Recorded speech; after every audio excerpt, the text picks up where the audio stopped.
¿Tienes 25, 35 o 50 años y aún piensas en tu jubilación?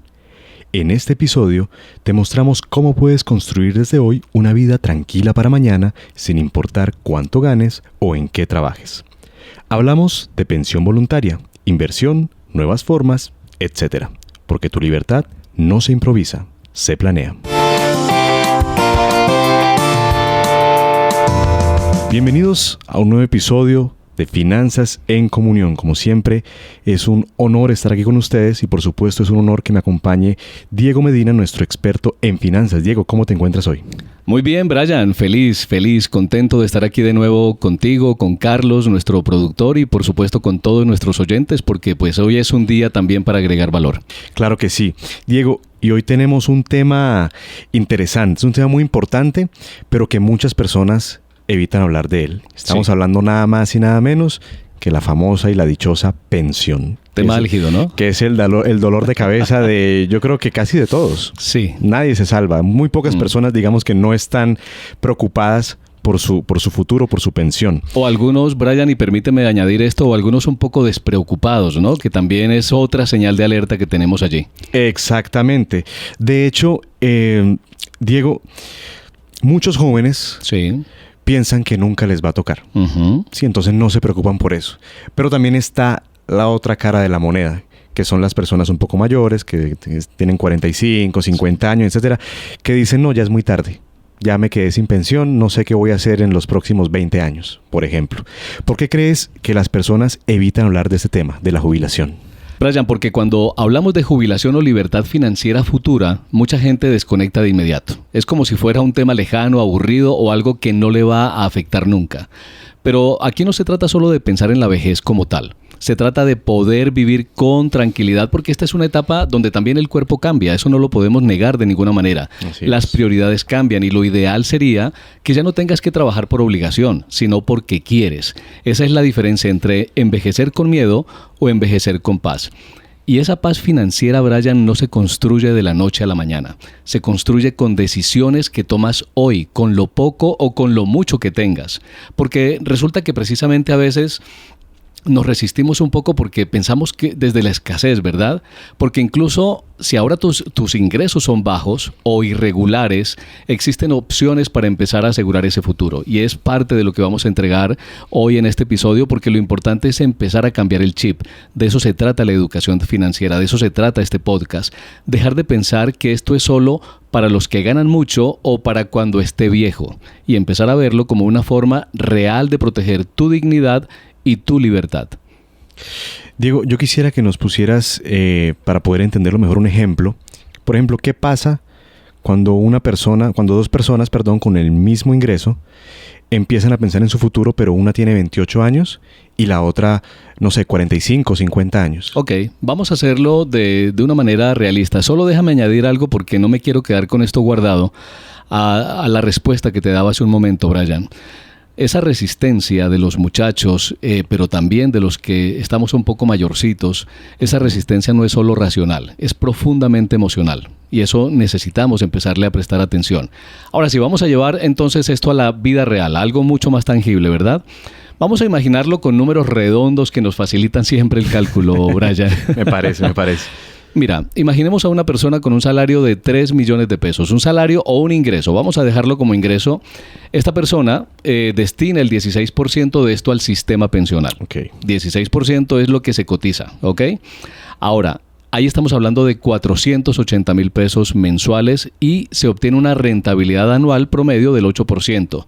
Los resultados van a ser bien interesantes. Mira, la persona que comienza a cotizar desde los 28 años, voy a tomar ese punto de referencia y algún día contaré por qué siempre me gusta el ejemplo de los 28 años.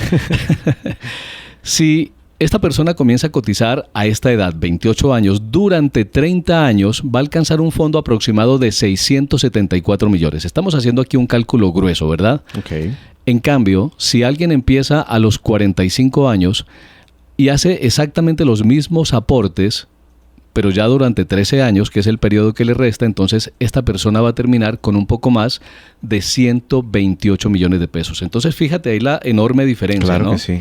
Estamos hablando que con el mismo esfuerzo mensual, la diferencia en el fondo acumulado entre estas dos personas es 5 veces mayor para quien empezó temprano. ¿Ok? Para quien cotiza desde joven. Esa es la fuerza del efecto compuesto que de hecho estuvimos conversando en un episodio anterior donde hablábamos de inversiones. Y, ojo, el efecto del efecto compuesto, creo que redundé allí, y del tiempo aplicado al ahorro pensional.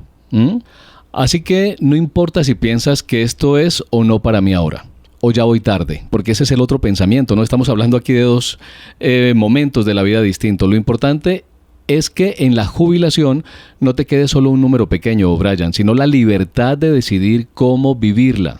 Ahí está la diferencia, sin depender por completo de un trabajo, un privilegio o la ayuda de otros, porque muchos están esperando esa edad dorada precisamente para empezar a disfrutar, dedicarse a su propósito, a su pasión, pero muchos terminan condenados a seguir trabajando sencillamente porque no tenían lo suficiente. Y lo más valioso no es solo el monto que logres reunir, y quiero repetir esto, lo más valioso no es solo el monto que logres reunir, es lo que representa. Libertad para elegir, para descansar, para vivir sin miedo a quedarte sin recursos. Muy interesante, Diego. Pero ha llegado el momento de hacerte una pregunta bastante incómoda. No quiero sonar aquí político, ni mucho menos, pero es una pregunta que definitivamente hay que hacerla, aunque incomode. Y es, ¿podemos confiar en nuestro sistema pensional? Esa es una pregunta fuerte, Brian. Es una pregunta en la que me pones realmente en un predicamento, como dicen los americanos. Porque claro, aquí ya se vienen muchas mezclas de muchas cosas, quiero decir. Y aquí se viene la emoción política seguramente, pero también al final en el fondo de todos, un poco de miedo, de incertidumbre. Ahora, para responder a eso, Brian, la confianza depende de entender cómo está hoy el sistema y hacia dónde va. Entonces, algo que seguramente muchos conocen, pero que yo quiero animarlos a que no se conformen solo con la información que vamos a entregar hoy en este podcast, sino que investiguen un poco más. En Colombia tenemos dos regímenes principales, Brian. El régimen de prima media, que es administrado por Colpensiones, en nuestro fondo público, bajo un esquema de reparto. Y el régimen de ahorro individual, que está gestionado por los fondos privados.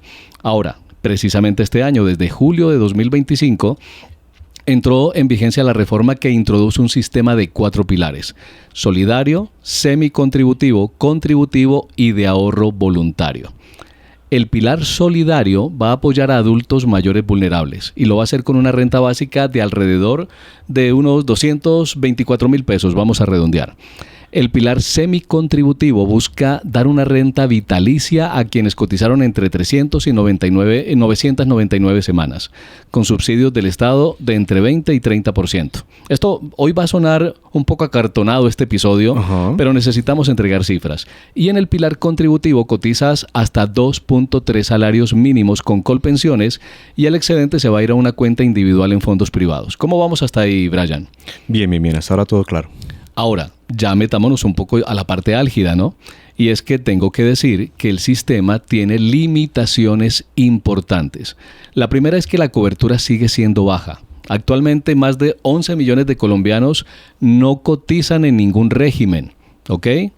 Lo segundo, la sostenibilidad está amenazada. Y está amenazada por el envejecimiento de la población. Diego, pero perdón, interrumpo. Digamos que en palabras más claras, ¿qué pasa con esos 11 millones de colombianos que no cotizan en ninguna parte? Ahí estamos hablando de informalidad, Brian. Okay. Ahí estamos hablando del emprendedor que en este momento trabaja en el día a día, pero no ha tomado conciencia de que en algún momento va a tener que cesar su actividad. Okay. Ese es el grupo que tenemos allí. Y mira que justo te quería mencionar algo adicional, y es que somos las personas mayores que están cotizando en este momento son menores, ¿ok? Lo que tensiona aún más ese pilar contributivo. ¿Ok? Ahora, muchos jóvenes hoy están pensando no en ser asalariados, están pensando es en el emprendimiento. Exacto. Y claro, entonces, al ellos no cotizar en ninguno de los fondos, pues precisamente lo que sostiene a los pensionados que tenemos hoy va a llegar un momento en el que para ti, para mí, cuando nos pensionamos, va a estar muy frágil ese sistema. Wow. Y el tercero es que el monto de la pensión suele ser bajo, que esto se nos pasa por alto. Creemos que si estamos cotizando sobre 5 millones de pesos, cuando llegue el momento de la pensión vamos a seguir ganando 5 millones de pesos y eso no va a ser de esa manera. Incluso, Brian, si cumples con semanas y edades mínimas. Yo en este momento ya cumplí las semanas, ¿ok? Yo estoy muy por encima de las 1.300 semanas, sin embargo, me falta mucho para la edad todavía, ¿ves? Okay. Y te contaba ahorita tras bambalinas que si yo creo que es en 2 años decido ir a solicitar mi pensión, que lo podría hacer, pues yo venía cotizando con más o menos un promedio de 15 salarios mínimos, recibiría en 2 años un salario mínimo. No. Entonces, fíjate el gap tan grande que hay allí. Y, injusto, ¿no? No, pues es que... Totalmente injusto. Sí, pero precisamente de eso se trata este episodio, ¿no? De entrar en conciencia y empezar a buscar ese plan, porque hay una serie de situaciones que ustedes y yo no podemos controlar, ¿sí o no? Claro. Ahora, ¿qué sí estratégicamente nosotros podemos hacer distinto? Entonces, voy a redondear la idea. ¿Podemos confiar en el sistema? Mi respuesta es depende. Y depende si se comprende cómo funciona el sistema. Si mantienes tus cotizaciones al día. Si escoges responsablemente y aprovechas los mecanismos que está ofreciendo el sistema actualmente. Pero ojo, y lo acabo de mencionar hace un momento, no es suficiente confiar solo en el sistema sin actuar. Porque el sistema por sí solo no garantiza una pensión digna. Está diseñado para complementar y no reemplaza la estrategia personal. Brian, volvamos al tema de los trabajadores, especialmente los que tienen ingresos variables o informales. La reforma abre brecha con pilares como el semicontributivo y solidario, así que a todos nuestros emprendedores habrán oído en este momento. Esas rentas son suplementos, no son pensiones completas, así que mi recomendación es que usen el sistema pensional como base, y aquí estoy hablando para todos, usen el sistema pensional como base, coticen consistentemente y adicionalmente busquen mecanismos que les permitan complementarlo. Fondos voluntarios, BEPS, ACAIS, fondos de inversión, que hablamos un poco acerca de eso, para que de esa forma logremos varias capas de protección y no dependamos solo de un sistema que hoy enfrenta retos, Brian, reales. Claro que sí. Diego, me llamó mucho la atención cuando mencionabas el tema de tu jubilación, que si en 2 años te quieres jubilar, recibirías solamente un mínimo a pesar de estar ganando 15 salarios mínimos. Y de pronto, al igual que yo, muchas personas que nos están escuchando dijeron, ¿cómo así? Yo me estoy ganando ahorita 10, 15, 20 millones de pesos y digamos que ¿en qué consiste? ¿En cuánto me va a quedar a mí mi pensión en unos años? ¿En qué consiste eso? Brian, lo que hacen los fondos de pensión, y vale la pena mencionar que yo todavía, porque tengo la opción aún de tomar la decisión si sigo en fondo privado, porque estoy en un fondo privado, o me traslado al fondo público. Digamos que la normativa que hay alrededor de este tema es que de acuerdo al dinero que ya yo tengo allí cotizado y mi expectativa de vida, entonces en este momento yo calificaría para ese salario mínimo. ¿Okay? Es precisamente por eso. Ahora, no es obligatorio. La ventaja que yo tengo es que ya cumplí las semanas cotizadas, pero si yo decido esperar el tiempo, pues necesito seguir cotizando y cotizando a un volumen similar a lo que yo venía cotizando antes si quiero aspirar a una pensión lo más cercana posible a ese ingreso que tenía hace un par de años cuando todavía estaba vinculado al sector financiero. Entonces, eso es lo que hace realmente la diferencia. Es el saldo que yo tengo en este momento en mi fondo de pensiones y la expectativa promedio de vida que tenemos hoy en día. Entonces, ese fondo es mi dinero y es lo que me va a llevar a ese valor. Entonces, digamos que el mensaje que le damos a las personas que están en este momento tranquilas con sus ingresos es no se confíen. No se confíen. No se confíen, así es, porque en un futuro eso puede cambiar. Así es. Diego, pero vámonos a la parte positiva, que estamos como muy negativos. Siento yo, este programa está como muy deprimente. ¿Qué alternativas reales tenemos los colombianos para no quedarnos colgados? Ok, y no me quiero sentir responsable de eso, así que voy a tratar de traer aquí alternativas. Para nada, para luces. Nada. Pues Brian, mira, cotizar sigue siendo necesario. Yo estoy cotizando. De hecho, las empresas a las que le presto servicio, ellas para pagarme mi cuenta de cobro, pues me piden que les pase la cotización de la Seguridad Social, ¿cierto? Y dentro de esa cotización no solo está la salud, sino que también está mi pensión. ¿Bien? Entonces, el sistema pensional, aunque está limitado, todavía es una base importante. Pero lo que hoy ya no es opcional es tener un plan B. Uno que dependa más de ti que del Estado, Brian. A veces la responsabilidad personal, y creo que lo hemos conversado aquí, la responsabilidad personal no consiste en trasladarle la responsabilidad a otra persona, que el Estado, que la política, que la economía, no. Y en medio de todas esas circunstancias, ¿yo qué puedo hacer distinto? Porque si algo nos enseña la realidad actual es algo. Y es que quien dependa únicamente del sistema, Brian, va a llegar con incertidumbre y con pensiones mínimas. Yo no quiero tocar la herida, pero vivimos en un país jurídicamente inseguro. Aquí cambia mucho la política, la norma, entonces eso necesitamos. Si es que el sistema pensional, si llegamos al sistema pensional, pues que no lleguemos solo con esa sensación de haber trabajado toda la vida, pero no tener suficiente. Ahí el camino es complementar, ojo con esto, diversificar y anticiparse. No es esperar a tener mucho para empezar, sino comenzar con lo que se pueda, pero con constancia e inteligencia, y con esto quiero empatar la forma en que empezamos esta conversación hoy. Porque hoy existen mecanismos legales, seguros y bien diseñados para ese propósito. Y eso yo creo que es realmente el regalo que tenemos para nuestra audiencia en este episodio, porque algunos están pensados para quienes pueden ahorrar un poco más, otros para quienes apenas tienen ingresos variables o informales, que es mucha de la audiencia que nos está escuchando. Así que lo importante es no quedarse sin estrategia. Ahora, lo que viene a continuación, Brian, es clave. Alternativas reales, desde las más accesibles hasta las más robustas. Ahora, no nos vamos a detener en cada una de ellas porque necesitaríamos demasiado tiempo para esto, pero lo que sí queremos entregarles a cada persona, sin importar su edad o su nivel de ingresos, una hoja de ruta clara hacia su libertad financiera futura. Diego, y por obvias razones, la mayoría de la gente no confía en el sistema pensional. Pero entonces ahí va tu punto. ¿Qué otras alternativas viables, reales, existen para complementar nuestra pensión? Listo, justo vamos allá. Mira, vamos a hablar de 4 alternativas reales. Cada una está pensada para distintos niveles de ingreso, edad y tipo de empleo, porque en este podcast somos inclusivos. Claro que sí. Entonces vamos primero con el fondo de pensiones voluntaria. Eso hace un tiempo resonaba mucho, hoy en día suena menos, pero es una alternativa bien interesante porque para mí esta opción es una joya y muy pocos, como lo acabo de mencionar, la conocen a fondo. Estos fondos de pensión voluntaria te permiten ahorrar lo que tú decidas de forma flexible.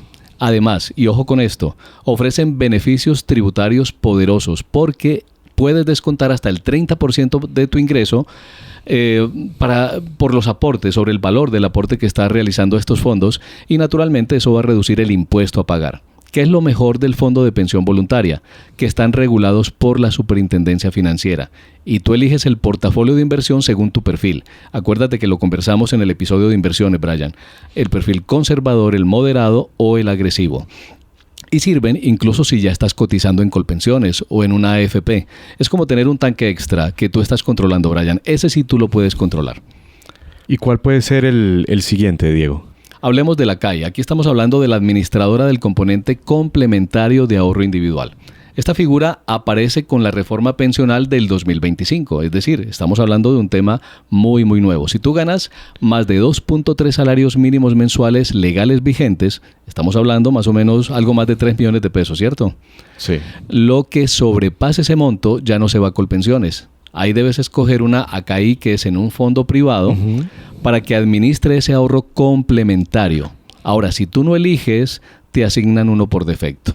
Okay. Y la verdad es que necesitamos aprender a elegir. Porque mira, ahí está el error más común. Cuando tú dejas las cosas al azar, Brian, hay el azar decide por ti, ¿no? Y las cartas que se juegan, y perdónenme que utilice esa expresión acá, no siempre juegan a tu favor. Hay que elegir con criterio, comparar rentabilidad neta, comisiones, respaldo, qué calificación tiene ese fondo de administración, y atención porque ese fondo sí es tuyo. ¿Ok? Y puede hacer una gran diferencia con tu pensión futura. No quiere decir que el otro no sea tuyo, también es tuyo, pero yo en este momento sé que tengo un ahorro importante en un fondo privado de pensiones, pero no puedo tocarlo, y si lo quiero tocar me toca irme a un salario mínimo, como conversábamos hace un momento. ¿Estamos bien con ese? Entiendo, sí. Diego, a muchos jóvenes, digamos que intentan introducirles el concepto desde muy pequeños del largo plazo. ¿Cierto? Yo estoy con el largo plazo desde que tengo 20 años o menos. Estoy con ese largo plazo. Cuéntame un poquito cómo funcionan los fondos de inversión a largo plazo. ¿Y cómo nos cuesta el largo plazo como latinos, como colombianos? ¿Cierto que sí? Sí. Pues mira, el largo plazo, Brian, ese es el camino ideal si tú quieres diversificar más allá del sistema pensional. Y en un próximo episodio donde vamos a estar hablando de inversiones, entender el largo plazo, ahí es donde realmente ocurre lo que necesitamos que ocurra. Hay fondos que invierten en renta fija, renta variable, bienes raíces, ETFs. Todo depende de tu perfil y del horizonte de tiempo. Y esto yo creo que ya es un término que ya es un poco más común para nuestra audiencia, porque ya lo hemos conversado, ¿verdad? El perfil, ya decimos, es si tú eres un perfil arriesgado, un perfil más tímido, como de hecho lo destacábamos hace un momento, pero el horizonte de tiempo, ahí es ese tiempo que tú has decidido mantener ese ahorro. En Colombia, algunos portafolios bien gestionados están dando entre el 6 y el 10% efectivo anual, incluso más, pero estamos hablando de largo plazo. Y aquí no tienes que volverte un trader, Brian o Carlos. Ese ahorro con estrategia, bien asesorados y con permanencia es lo que nos va a ayudar a llegar a resultados. Lo que pasa es que queremos que ese resultado se dé ya. Pero aquí estamos hablando realmente de hecho, la intención del episodio es hablar de nuestro retiro, de un retiro tranquilo. Así que aquí la clave va a ser automatizar, programar los aportes mensuales y dejar que el interés compuesto, que también es absolutamente relevante acá y tengo que repetirlo, lo hemos conversado ya, haga su trabajo. Diego, y si me tuvieras que dar una última opción, ¿cuál sería? Pues mira, aquí hablaríamos de los BEPS, beneficios económicos periódicos, que este es un pilar semicontributivo y está pensado para quienes están en el sector informal o que no alcanzan a completar semanas para su pensión. Así que con estos BEPS tú puedes ahorrar desde 20,000 pesos o en el momento que puedas. Y el Estado te da hasta un 20% del incentivo adicional. ¿Ok? Y esto, lo interesante es preguntar cuántos de nuestros oyentes sabían esto. Ahora, cuando llegas a la edad de retiro puedes acceder a una renta vitalicia mínima y en algunos casos usarlo para adquirir vivienda prioritaria. ¿Es una pensión como tal? ¿Sería la pregunta? Pues no. Pero sí es una forma digna y funcional de tener un ingreso periódico y cierta tranquilidad en la vejez. Entiendo. Muy interesante, Diego. Pero aquí pensando un poco, me quiero ir a la otra cara de la moneda. Estuvimos hablando de personas que tienen ingresos muy altos. Digamos que ya tocamos ese tema. Que ganan 10 millones, 15 salarios mínimos, etcétera.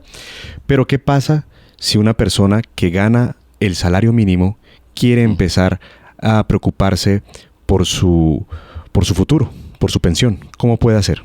Pues Brian, aquí lo primero que hay que entender es que más que el monto, lo que realmente importa es la constancia. Ganar el mínimo no te excluye, lo que te excluye es no hacer nada. Okay. Ahora, si tú estás en el sector informal, puedes comenzar con los BEPS, justo lo que acabamos de conversar hace un momento, que te permiten aportar desde 20,000 pesos. Si tienes ingresos más estables o si tienes ingresos variables, hay fondos de inversión flexibles que permiten empezar desde 50,000 o 100,000 pesos mensuales. Y si estás cotizando formalmente pero quieres algo más, pues ahí están otra vez los fondos voluntarios o los ACAI, que pueden ser opciones muy potentes. Ahora, ¿por cuál empezar es la pregunta? Exactamente. Allá iba. Pues primero mira tu realidad, Brian. Tus ingresos, tu estabilidad, tu edad y luego busca el instrumento que más se ajuste a esa realidad tuya. Pero lo clave aquí es que no esperes el escenario perfecto. Ahí es donde fallamos generalmente en muchas decisiones de nuestra vida. Esperar el momento, la hora, el clima correcto y no. Empieza con lo que puedas, empieza hoy. No lo aplaces para la próxima semana porque aunque ahorres poco, empezar a hacer ahora es empezar a construir ese futuro. Porque la libertad financiera no llega por suerte. Y lo voy a decir de una manera distinta. Porque la libertad financiera, señores, señoras, no llega por suerte. Se construye con decisiones pequeñas y consistentes. Diego, y ahora que tocas el tema del ahorro, que es otra cosa que nos inculcan desde muy pequeños, el ahorro, pero todavía hay gente que está en contra del ahorro. Yo quisiera saber por qué a veces pareciera que no vale la pena ahorrar para el futuro. Qué pregunta, yo creo que más de uno saltó en la silla o en el carro. O frenó. O frenó, sí. Es una pregunta que yo creo que nos resuena de alguna manera a otros y vamos a ver la respuesta hacia dónde nos lleva también. Pero déjame decirlo de esta manera, Brian. Estamos programados para el placer inmediato. Okay. Nos cuesta pensar en lo que necesitamos dentro de 20 o 30 años, cuando hoy tenemos 1000 urgencias que resolver. ¿Te das cuenta? Pero postergar tu paz futura solo por vivir un día o al día termina saliendo demasiado caro. Imagina esto, si ahorras 120,000 al mes, y este ejercicio lo hemos hecho. El valor de una salida a comer en familia son esos 120,000 pesos más o menos, ¿sí o no? Sí. Pero si ahorras esos 120,000 pesos durante 20 años y con una rentabilidad conservadora del 7% anual, pues en ese periodo de tiempo, en 20 años, podrías tener 60 millones de pesos, lo que no te hace rico, pero sí te da poder de decisión a tu yo del futuro. Te da oxígeno y lo mejor es que no necesitas mucho para empezar. Solo necesitas empezar, que es lo que queremos animar a toda la audiencia hoy. Y me gusta esa palabra, Diego, empezar. Ya estamos cerrando el programa, ya estamos llegando al final. Me gustaría que me dieras un plan de acción de 3 pasos para una persona que quiere empezar a cotizar en su jubilación. Vamos a hacerlo al punto. 3 pasos que no generen ningún tipo de enredo. El primero es diagnostica tu situación actual. ¿Cuántas semanas has cotizado? ¿Cuál es tu ingreso? ¿Cuánto estás ahorrando? Si es que lo estás haciendo. Okay. La segunda es que elijas 1 o 2 herramientas complementarias. Y eso de acuerdo a tu caso. Puede ser un fondo de pensión voluntaria, una CAI, si es que ganas más de 2.3 salarios mínimos, o un fondo de inversión. Y el tercero, Brian, es automatizar el ahorro. Que no dependa de tu estado de ánimo, del ánimo del país, del presidente de turno o si tuviste un gasto extra ese mes. Automatiza ese ahorro y sigue con tu vida, porque la constancia es más poderosa que la cantidad. Claro que sí. Es un tema muy importante, sobre todo para los jóvenes. Pero, ¿qué mensaje le das a la persona que ya tiene 45, 50 años que nos está escuchando en este momento? Que el momento de actuar es hoy. Que tu jubilación no es un castigo, que es tu oportunidad para vivir con dignidad, con libertad y con propósito. Claro que sí. Y con esa frase terminamos el capítulo de hoy con broche de oro. Diego, muchas gracias por estar ahí con nosotros en un capítulo más de Finanzas en Comunión. Muchas gracias a ti, Brian. Preguntas hoy que me hicieron mover un poco, pero bueno, espero que al final esto sea de mucho valor para toda nuestra audiencia y que investiguen un poco más alrededor de este tema. Así es muy importante. Y a ustedes, querida audiencia, les quiero dar las gracias por acompañarnos una vez más en su programa Finanzas en Comunión. Recuerden que este podcast es una coproducción de AWR Colombia y la Cooperativa de Ahorro y Crédito Unión Colombiana. Puedes escucharnos también en Spotify y en el canal de YouTube de la cooperativa como Finanzas en Comunión. ¿Te gustó este episodio? Pues compártelo con tus amigos, colegas y familiares que creen que necesitas escuchar. En el próximo episodio vamos a hablar de cómo tu personalidad moldea tu forma de gastar, ahorrar, endeudarte y cómo puedes usarlo a tu favor. No te lo pierdas porque va a estar muy interesante. Nos escuchamos pronto. Bendiciones para todos y un gran abrazo.